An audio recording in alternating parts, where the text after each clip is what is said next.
and how you should be taking notes. So what I tell kids to do is at the top of your page, I would just put Native Americans in the United States on the top of your notes there. And the first subtopic under that particular heading will be the Native American concern in the West. Now if you look down this sheet, like you see where it says the Fort Laramie Treaty, and you notice there's names underneath the Fort Laramie Treaty, those are identifications. Those are terms that are going to be used in fill in the blank, true and false questions, short answer questions, those types of things.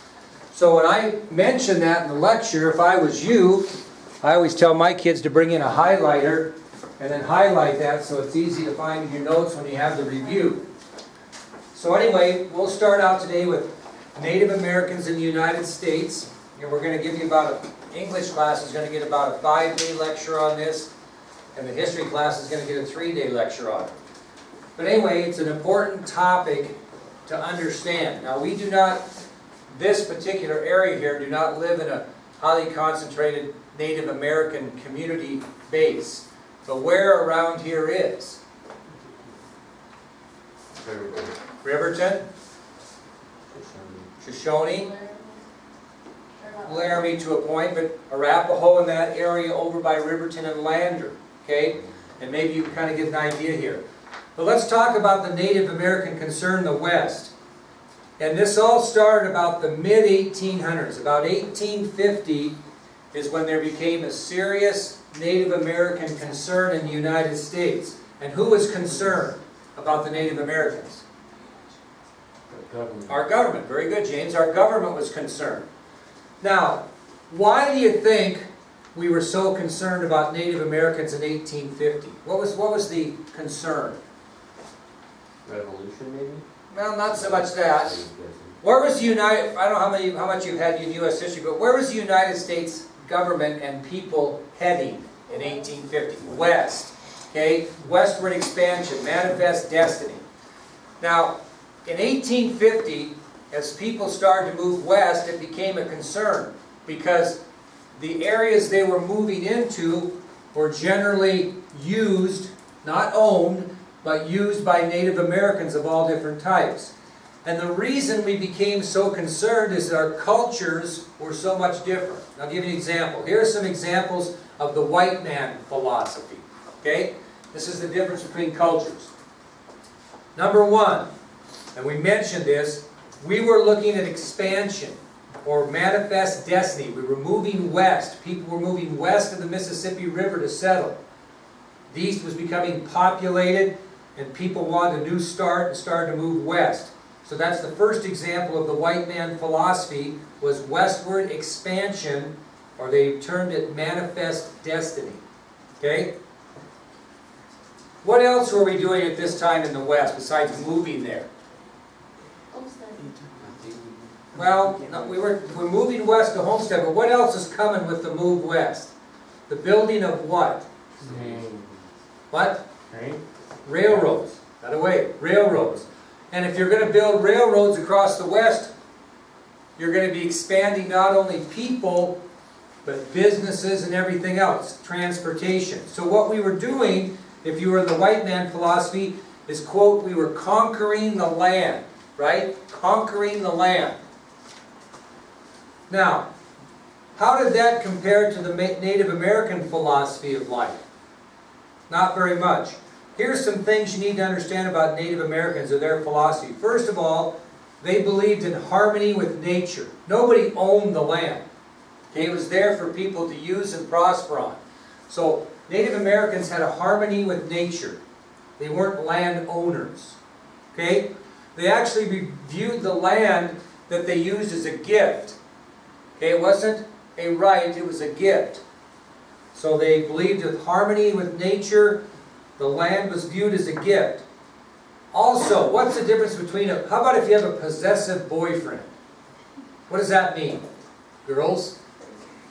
What's a possessive boyfriend mean? Single. Well, but if you have a boyfriend that's possessive, what does that mean? Well, no, you're getting too detailed. What's a possessive boyfriend? What's a possessive girlfriend? Possessive. Yeah, one that wants to possess your time. Okay? You want to own things. You want to make sure you don't go out and do anything with your girlfriends. He's possessive. Wants you to be with him all the time. Well, Native Americans were very non-possessive. Possessions were not important to them. Okay? They were not collectors of wealth or collectors of things. They were very non-possessive. Matter of fact, they were very generous people. They liked to give things away or trade. Okay? They're very generous. So if you look at the philosophy between the white man at that time and the American government, and you look at the philosophy of the Native Americans, what do we have here? A huge conflict. Okay? Now, to be quite frank with you, you think about it, we are in a time where we're sending telegraph, right? It's telegraph messages at this time, across the wire. That's how we're communicating. We're that far advanced in the 1850s and 60s. How are the Native Americans communicating? Smoke signals, basically. So you think about the difference in advancement, and that was a huge problem. Now, the United States government, their military, have to come up with a philosophy of how to deal with Native Americans during this westward expansion. And this is important you write down because the military philosophy consisted of two concepts. Okay, the military philosophy, as far as dealing with the future of Native Americans, consists of two concepts. Anybody want to know what, or anybody know or want to guess on one of the government concepts were in dealing with the Native Americans? Transplants of Native Americans. Huh? Transplants of Native Americans. Transplant? Is that what you said? I can't hear you. Grants of lands to Native Americans. Okay, when you grant lands to Native Americans, what are you doing to them? Restricting them. Or containing them, right, to an area. So containment, very good. Okay, look, containment, okay? They were going to put them on reservations, give them land and put them on reservations. Containment. If that didn't work, what was their next philosophy? Extermination. Okay, extermination. So, the military philosophy for the future of Native Americans at this time in the mid-1850s was either containment or extermination. Those are the two options. Now, before we get much farther, we want to move to our next little subtopic, which is the Plains Indians' way of life. Okay, and I want to explain to you what they were like. What type of people were they? What did they do and believe in? So the Plains Indian way of life. Now basically, their way of life consists of three concepts. Three things made up their way of life. Anybody want to guess what any of those are? You're doing pretty good so far. What is one of the three concepts in an Indian's way of life? They move around from place to place. Freedom. Very good. Freedom. Freedom is a big concept of the Plains Indians' way of life. How about another one? What else do they have to live, so to speak? Hunting for animals. What do they hunt mostly? Bison. Buffalo. So the buffalo were the second basic concept in their way of life. Very good. This is impressing me. And what was the third thing they depended a lot on besides freedom, the ability to roam, or the hunting of the buffalo? No? Not a possession at all. Not a thing. Not a Religion? religion. Very good. Religion. You guys are doing good. The Plains Indians' way of life consisted of buffalo, freedom, religion. Without any or all of those, they would struggle in their environment. Now, in order for that way of life, in order for buffalo, freedom, and religion to exist, what two things had to stay constant? Freedom and buffalo. Okay, freedom and buffalo. So the abundance of game, or the abundance of buffalo was key, and the freedom to move as they wished. Those were the two key concepts, and their way of life could survive as long as those two things stayed consistent. If for some reason they lost the abundance of game or the buffalo, or they lost the ability to go where they wished, it was going to be a huge disruption. So what type of people were they? What's the term for the people that move around all the time? What kind of people? What? Nomadic. Nomadic. Very good. Nomadic people. And they moved all the time. Why? What did they move and why? They Yeah. moved with the buffalo, didn't they? Absolutely, they would move their villages with wherever the buffalo traveled. You guys are doing really good, awesome. So the Plains Indian were nomadic people, their villages were portable, and they moved according to the direction of the buffalo. So they lived a migratory lifestyle, and they moved 3 or 4 times a year following the direction of the buffalo. So they moved 3 or 4 times a year. So if you stop that ability for them to move 3 or 4 times a year in the direction the buffalo are going, that's going to be a problem. And when you contain them, it isn't going to work. That's what we're getting to. Okay? Now, as I mentioned, if they followed the buffalo 3 or 4 times a year, that meant they hunted buffalo 3 or 4 times a year. And it was their main food supply. Okay? They did eat other things. They did shoot deer and elk, etc. But their main supply of food was buffalo. Now, did they only use the buffalo for the meat? Virtually every part of the buffalo they tried to use for something. They used the hides, they used the bones, they used the intestines. They used everything for something. They were not a wasteful people. They didn't leave anything much for the scavengers. They used it all. Very, very conservative people. Now, we talk about the Plains Indian way of life. We talk about the buffalo. We talk about religion. We talk about freedom. And do you think this coming of the white man west threatened those 3 things? Very much did. And that was a problem. Now, what 2 areas were real sacred to the Plains Indians? There are 2 specific areas that were really sacred. Anybody know that? Burial ground? Burial grounds, spiritual areas. When someone passed away in the tribe, they buried them in a certain area, similar to a cemetery, only they didn't bury their dead. What did they do? Anybody know? Burned them? They put them up on a platform, sometimes burned them, sometimes did not. But they buried them above ground. Okay? Would build immaculate structures and set the people up. Okay? So spiritual areas, their burial grounds were very sacred to them. What else is sacred to them? What's that? Campfire, I think. Well, not so much them. They moved. They're hunting grounds.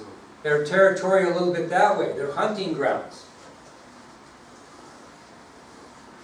So as more and more white settlers are traveling west across the Great Plains in the 1850s, what is being disrupted?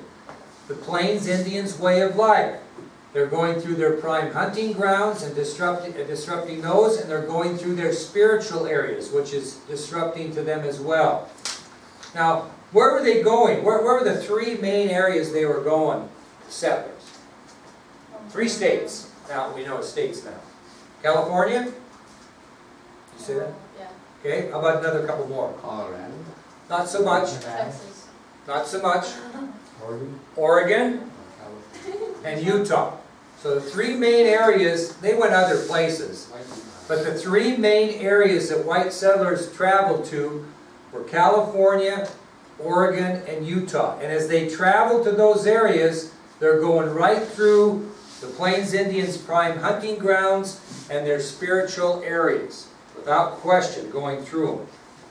So the Plains Indians begin to look upon the travelers as a threat to their nation. And what do? Harsh word. Let's go with a softer word. They do, but resist. They start to resist the movement of white settlers. And after they started to resist the movement, what did they do, Caleb? Attacked, harassed continuously to try to get them to get the idea that this is not what's going to happen. And they harass and attack to the point that who has to step in and intercede? The American government. And this is when we start having a conflict. Okay? So when people start moving west, they're going through prime hunting grounds for the Plains Indian. They're disrupting that. They're going through their spiritual areas. They're disrupting that. Plains Indians get tired of that. They begin to resist. They start to harass and attack settlers as they move west to the point where the American government and their military have got to step in. Okay? So you kind of get the idea. So it kind of takes us to our next subtopic, is that we gotta get this settled, we gotta make this work, we can't have this, so what are we gonna do? We're gonna agree to a treaty, and the one that's probably most close to you living in Wyoming is the Fort Laramie Treaty. Fort Laramie Treaty. Anybody know it was negotiated in 1851? You know how many different tribes were involved in this negotiation? Anybody want to guess? 4, Twice that many. 8. 8 Plains Indian tribes were involved in what was known as the Fort Laramie Treaty. The one most apparent that you'll hear about later were the Sioux. S-I-O-U-X, if you're wondering. So they were the most powerful of the 8 Plains Indian tribes that were negotiating this Fort Laramie Treaty, the Sioux.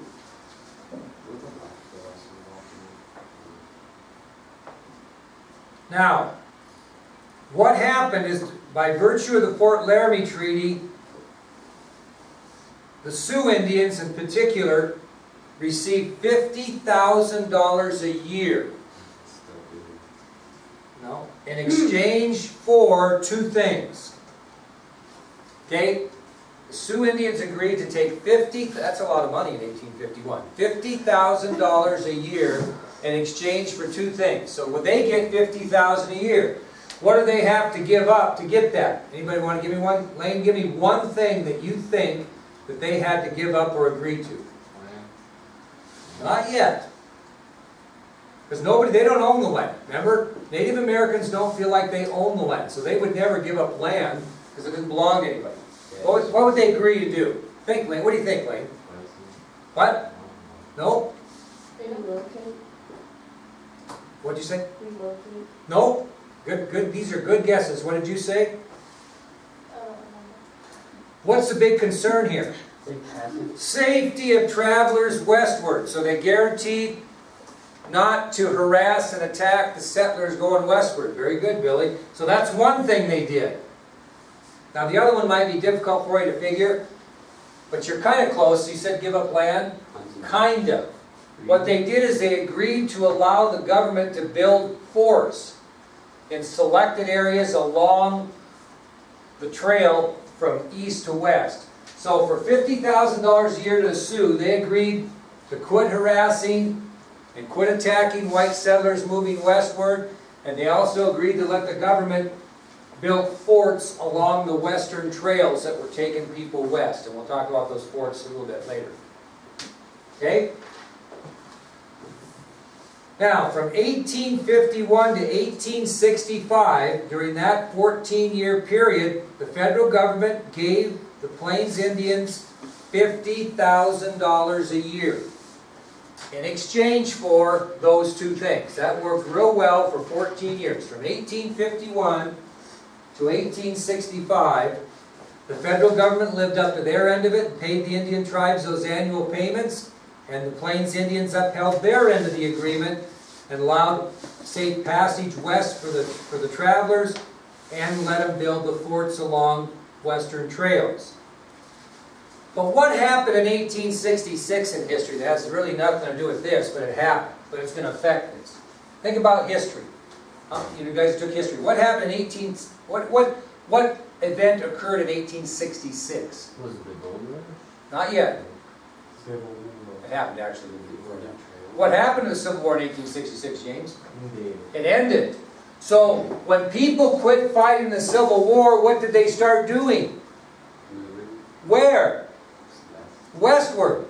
So the number of white settlers traveling west at 1866 and beyond became way more, which the Indians didn't count on, the Plains Indians. So they agreed from 1851 to 1865, this worked well for them because there were a certain number of white settlers moving west they could deal with. But what happened in 1866? The Civil War ended, and more people who had nothing in their life in the east of the Mississippi started moving west. So the volume of white travelers going west doubled and tripled. Now, you need to know that the Fort Laramie Treaty was signed by Sioux Chief Red Cloud, who's on your sheet. Sioux Chief Red Cloud. He's the one that agreed to the Fort Laramie Treaty from the Sioux Nation.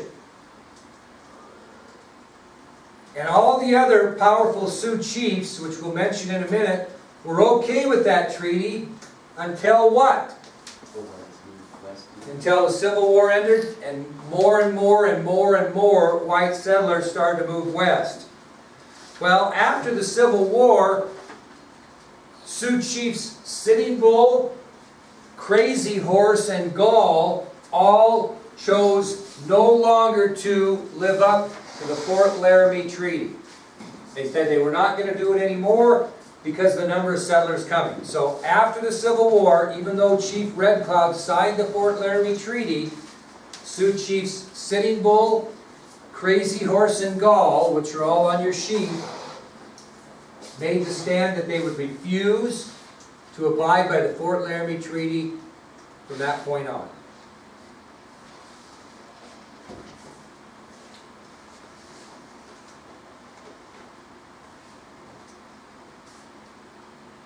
Historians have Sitting Bull being quoted as saying this, quote, "How can one man represent all of the Sioux? We will not abide by such a treaty." Who is he talking about? He's talking about one man, Red Cloud. So from that point on, Sitting Bull and his Sioux warriors continued resistance against all westward movement by settlers from that point on. So we're going to have a hassle here. We're going to have some trouble. Okay, any questions on the Native American concern in the West, the Plains Indians' way of life, or the Fort Laramie Treaty? Everybody kind of got a good idea of that? Well, we're going to kind of back up a little bit and talk about the role of the Plains Indian male. They actually had two responsibilities to their people, and we're going to tell you about it because it ties in with this in the end. What two responsibilities did a Plains Indian male have to his people? Hunter and soldier. Hunter and warrior. Very good. Hunter and warrior. So he had the role of a provider. That would be the hunter label. He also had the role of the protector, which would be the warrior label. Now, on a percentage of 1% to 100%, how much time do you think a Plains Indian male spent in the role of hunter? Quite a bit, Okay, what would you say out of 100? Most of the year. 90%. A little less, but close. 85. 80%. Oh, 80% of a Plains Indian male was spent on being the role of the provider or hunter, and the remaining 20% of his time he served as a warrior protecting his people. Now, if you have a perception of an Indian male, Plains Indian male in the 1850s, what would you say they were like? They're probably pretty. Were they aggressive or passive? Passive. They were actually passive. Were they warlike or peaceful? Peaceful. Peaceful. During the time, most of the time they were. But once they engaged into the role of the protector, that changed tremendously. They're passive. Now, only under battle situations was a Plains Indian male aggressive and warlike. The rest of the time they were very mild and peaceful. Now, a Plains Indian male began his training as both a hunter and a warrior at the age of 5. Okay, kind of like we start kids in school at 5, I guess, to prepare you for the world. They started their males to train at 5. So who were they under the care of prior to being 5? Their parents. Moms and grandmothers. They really didn't have a lot of contact with males from the time they were born till the time they were 5. Once they became 5, they became less mama and grandma's boys and more the male influences in the tribe's property, so to speak. Now they trained them from the age of 5 to the age of 15. And by the time they got to be 15, they were very, very proficient in both roles, as provider or hunter and as protector or warrior. So they trained them for about 10 years, and by the time they were 15 years old, they were considered an adult male, so to speak, and ready to roll. So now what we're going to do is we're going to kind of break up and talk about the role of the hunter and the role of the warrior, and the differences that these young men dealt with in the different roles. Okay? And we'll talk basically about weaponry, so to speak. The bow that was used by the Plains Indian was in the form of the new moon. Does that make sense when you think about a bow? What's the new moon? What's a full moon? What's the new moon? When the moon first starts coming out, what's it look like? Quarter of it? More kind of got things back. Yeah, it's just a quarter. What's that look like? A bow, right? You know the bow? A bow goes like this. Where does the bow get its shape from? Way back in history? From the Plains Indian male and the new moon. What was it made? Anybody know what the bow was made of? What type of wood mainly? What? I said oak, that's not. That is correct. A hard wood, oak mainly. They weren't all oak, but they came from a hard substance. Now, a hunter's arrow was made of what? What were arrows made out of? What type of material? Type of tree were the arrows made of every time? Anybody know? Close. Fine. Nope. Nope. Starts with a W. Willow. Okay? The arrows for a hunter were made of willow, and this is how they were designed. I'll give you 5 examples of how a hunter's arrow was designed. Now you're thinking, why the hell would you tell us about a hunter's arrow? Because there's probably going to be a difference between a hunter's arrow and a warrior's arrow. Okay? So arrows for hunting had 3 feathers. Okay? Have you seen arrows before? Right? You guys, any of you guys bow hunters? Girls bow hunters? Shoot arrows? You have 3 feathers. What is one feather? If you hunt nowadays, you have a feather. You have 3 feathers. And what's the difference of these 3 feathers on your arrow? One's different color for aiming. Okay, you have a guide arrow. Okay, it goes in a certain place when you shoot a bow with 3 feathers. It gives you accuracy. Okay, so these arrow had 3 feathers. Now they didn't have a guide arrow marked colored differently. They just knew the difference. Now each arrow was marked by a color. Why would they color their arrows? Why would a Native American male hunter color his arrows? To know who shot it? To know whose arrows they were and who shot the game. So every male hunter had a different color arrow for the most part. Okay? So each arrow was marked by color to determine which hunter shot which animal for their family. Okay? Another point is, what were the arrow points made of originally? Stone. But later they transgressed into a different substance that was actually a little bit better. Anybody know what it was? No, we already said stone, so we'll count that as stone. So it transgressed from stone in later years to what? From where? He's right. Metal. From where? Iron. Iron. From where? You're right there. How many of you guys are gardeners? You like to fix up your yard. What's the most popular thing to put your flowers in if you don't put them in the ground? Iron. Pot. Okay. What? That has iron on it. Everybody likes them. Pretty cool. They even sell plastic ones that look like these, so they don't cost you so much. So you go down to Shopko, you can buy half somethings. Actually, they're plastic. But you can buy the originals, but they're expensive. What do you like to plant your flowers in? Half what? People go crazy over it. Big thing about this big. A bowl. People, for those, okay, you might get this. People actually have, you store whiskey in it. Barrel. Barrels. Okay, what keeps a wood barrel together?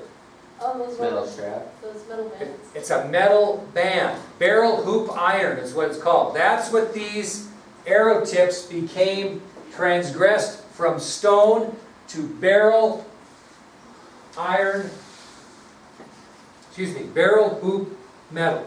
That's the hoop that goes around the barrel that keeps the barrel together. Okay? In those days, they didn't glue the barrels together, they were made of wood slats, they put an iron band around Where them. did they get that? Where did the Indians get the? Set, trading places, settling, find them on the prairie, people discarded them, Or maybe taken by force. maybe. So, the arrow points were originally stone, but later transgressed into metal from barrel hoop metal. How long was an arrow? Elbow to the tip of your finger plus a hand. That was the common length from a Native American male's elbow to the top of his middle finger plus a hand. So everyone was a little bit different size. So, yeah. So, again, the length of an arrow was the Native American male's elbow to the tip of his hand plus a hand. Okay? So the arrow length was elbow to tip of finger plus a hand. Now, the arrow tip was placed in the arrow vertical. Which way is this? Vertical. Horizontal. Which way is this? Okay. That's What? horizontal. I thought This is horizontal. This That's is vertical. See, I don't see Up and catching. down. Okay, now I want you to keep that in mind. So they fixed the arrowhead so when it shoots into the animal, they want it to hit vertical. Horizontal. Okay, now let's think about that. Why? Wouldn't that be horizontal? Which way is this? Oh, like this? Okay, that's Because if you vertical. do it like that, it's just gonna like hit the animal. Well, think about it. Okay, so if you have an animal on all fours, look at his ribs. Where's my ribs? Are my ribs going this way or are they going this way? Which way are they going? So which way does they want that arrow to penetrate the ribs, and so which way is it going to be? Okay? Think about that later, okay? Never had a teacher do that as a desk before. I know what some of you are thinking in your purpose. Okay, now, so the arrow tip was vertical as to penetrate the animal between the ribs. Okay? Now, would an arrow sometimes kill a buffalo? If a buffalo's standing there grazing and the arrow hits a buffalo, is it going to take a while for that animal to die or no? Yeah. Okay, if you go bow hunting in deer, the general rule is when you hit your deer, if you hit him in a vital spot, you are to wait 30 minutes before you go after the animal. Why? Because when the animal gets hit, he's going to take off running, and what's he going to do when the arrow, the arrow's been through the vital organ, and he takes off running? What? Going to bleed to death. You don't have time to do that when you're hunting buffalo back in those days. So what do they often do before they shot the buffalo? No, what they do, they find a group of buffalo, what they do? They would run them. Run them and run them and run them. So they get their blood pumping, and then they would get in their position to hunt, and they would shoot the animal because it would bleed more profusely, causing earlier death. So oftentimes, they would run the buffalo before shooting them. Well, they did that too sometimes. Now, Plains Indians did not always have horses, not all in the early days. So how would they hike? How would they hunt? On their feet. On Roll foot? on foot. Well, not so much. Maybe, but that was hard on foot too. So what did they do? They had to, what do you do when you bow hunt? Now, what? Well, what do you have to do? You go out there and walk out in this when you're bow hunting? What do you get into when you're bow hunting? Camouflage, okay? So they did the same thing. They had to camouflage or they had to hunt with disguises on. And their disguise might be, they might dress as an animal that the buffalo would not run from, that would be used to seeing. Didn't they used to dress up like wolves? Sometimes, yeah. What do they call up there? Sometimes. Now, when they got horses, that was a lot easier. What would they do in the winter months? What would Native Americans use in the winter months if they didn't have horses? Snowshoe? Snowshoes. And they would run the buffalo into what? Deep. Real deep snow, because they were easier to catch and kill.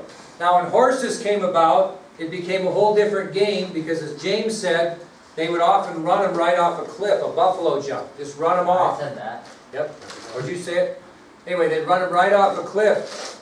Made it pretty easy. A little bit don't know if it was that great or not. Okay? So, do you understand the role of a hunter and the things they were doing? Okay, let's move to the role of a warrior. Now, how is the bow used by the Plains Indian warrior shaped? Same? Same thing, shape of the new moon. Work very well for hunting, will work very well for the role of a protector.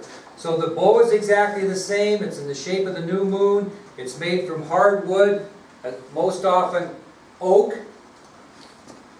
Now, let's tell you about the arrows of a warrior. They were also made of willow. Okay, but they were designed a little bit different. How many feathers did the hunter arrow have? 3.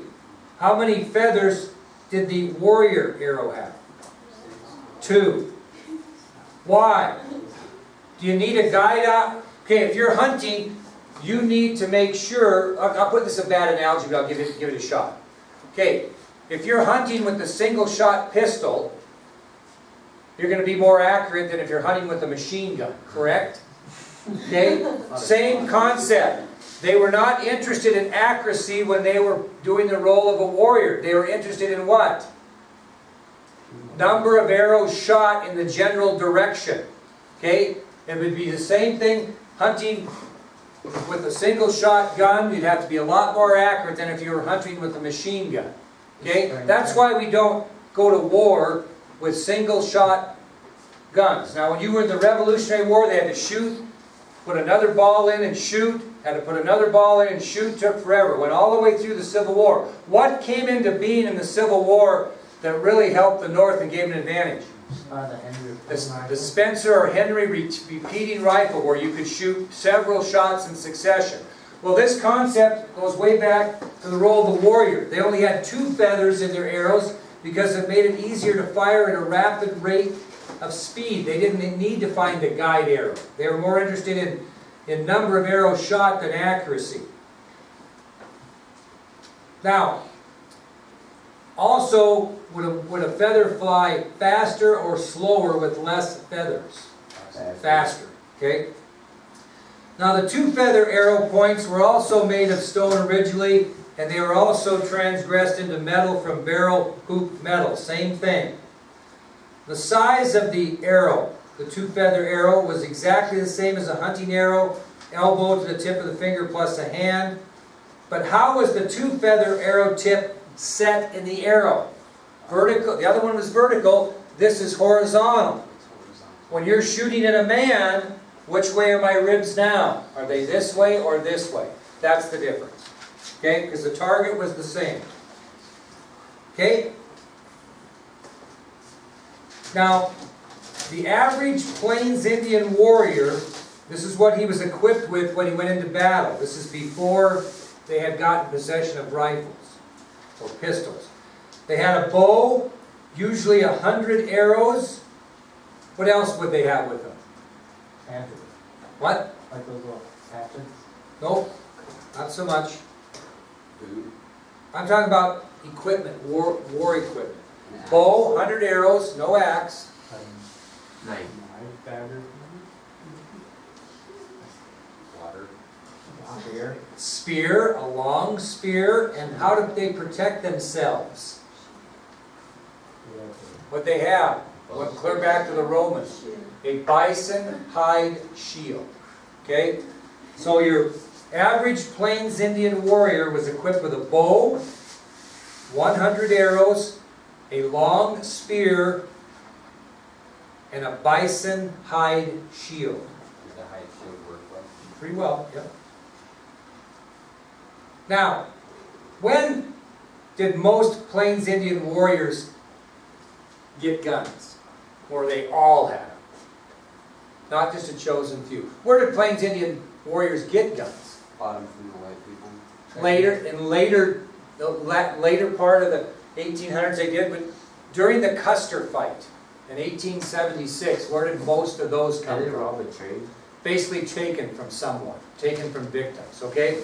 So the Plains Indian warrior basically fought with a bow, 100 arrows, a bison hide shield, and a spear till about the 1890s. It wasn't till after that that they became proficient, and most had other weapons, although I can't tell you that they didn't have, because many Native Americans at the Battle of Little Bighorn against Custer had repeating rifles.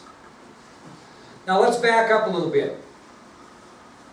There are two ways a warrior could really prove his worth with his people. Okay, anybody know what they might be? Killing the party. How could a Plains Indian warrior really prove his worth? In two ways he could do it. Really be looked up to if he could do these two things. Honesty and loyalty. Well, this would be more warrior type things. Oh, yeah, like scouts? Not so much that. Black. How many get killed? They did, we'll talk about that. Stealing enemy horses was one way they could really gain or prove their worth, by stealing enemy horses. That was a big deal. Okay? Stealing enemy horses. If you could take an enemy's horse, that was a big win for you. Another way was to show bravery in the face of the enemy. Anybody know what that was called in Indian history? Showing bravery in the face of the enemy? Murder. Kind of check your sheet out. It's called coup. When you showed bravery in face of the enemy, you were gaining coup. Now, because it was so important, here's an example of coup.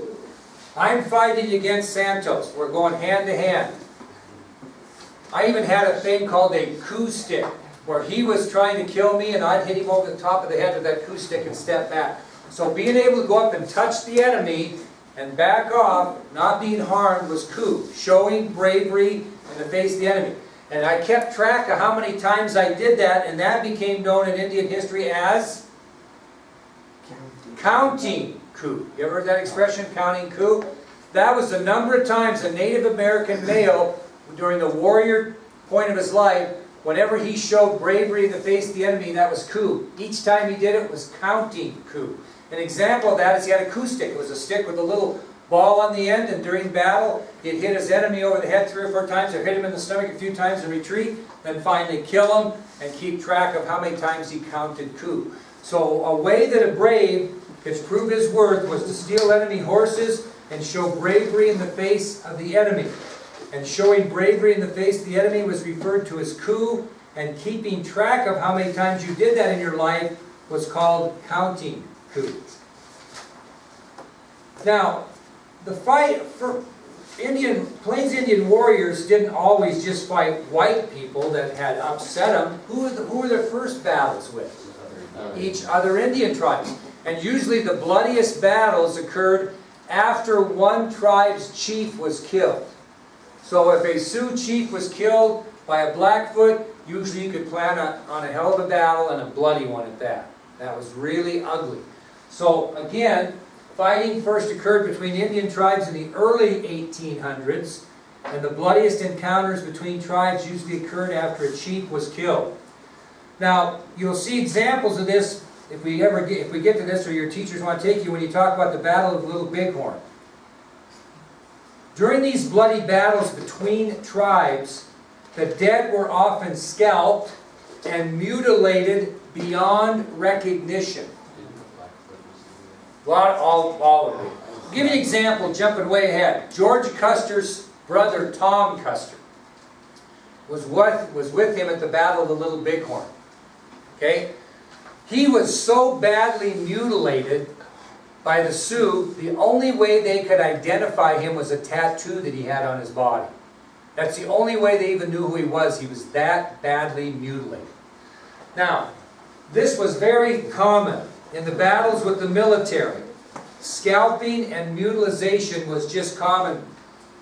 So if you were killed by a Native American, and maybe you weren't killed but you were just wounded, they were going to scalp you and they were going to mutilate you beyond recognition. They were going to bash in your head, they were going to cut slits in your arm, cut your leg off. They did all kinds of things. Why did they do that? You just don't do that because you're crazy. Stare with the enemy. No. Was it to scare them so they would come back? They don't want Very good guess, but they're gonna come back. These people are gonna come back. Because the Indians believed in what? What they believed in? Starts with an R. Reincarnation. Reincarnation. You know what reincarnation is? They believe in the afterlife. They believe that people that are killed are going to come back in the afterlife. And so the reason for the scalping and the mutilization of the bodies was when that soldier came back in the afterlife, was reincarnated. If they cut off his arm, he was going to come back without what? An arm. That would give the Native American advantage against his enemy. You see that? So if the worse they hurt them in death, the worse they would be a challenge to them when they came back in the afterlife. Didn't Americans do that first stuff? Like scalping and stuff? Then the Indians went No, I think that we might have copied them, I don't know. A lot of times Americans would scalp people to have Indians blamed for it. But it was more of a Native American thing than it was American.